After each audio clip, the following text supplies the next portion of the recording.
4 years. I want to thank Of the New York Times.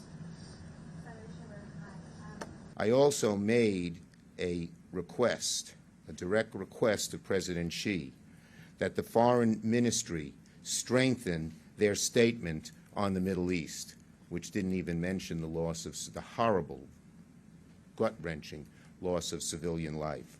I'm gratified the Foreign Ministry issued a new statement that did condemn the loss of civilian life.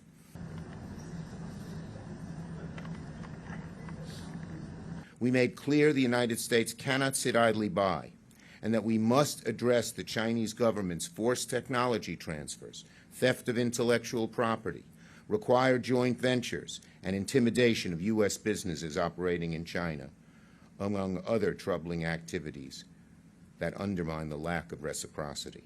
Specifically on the point of Iran, how did President Xi respond on that? We called on President Xi to work with the United States to stem the flow of precursor chemicals that are fueling America's fentanyl crisis.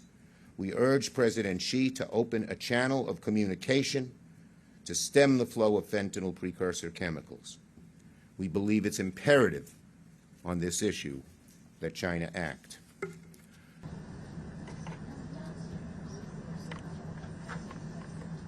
China doesn't help itself by aligning itself with Putin. That China cares about world opinion. This is what the Belt and Road is supposed to do. And when they align themselves with Russia, an outlaw nation like Russia, they are not helping their own cause. Analysts cite a lack of trust between the U.S. and China as one of the biggest stumbling blocks to better ties. We are looking forward to building on the honest but productive conversations we had today with President Xi and other government officials to discuss our shared interest in long-term stability for two countries. The best path forward for the United States remains cooperation and fair competition. You have more details on the trade aspects. Are there? The ambassador wanted to say one last thing.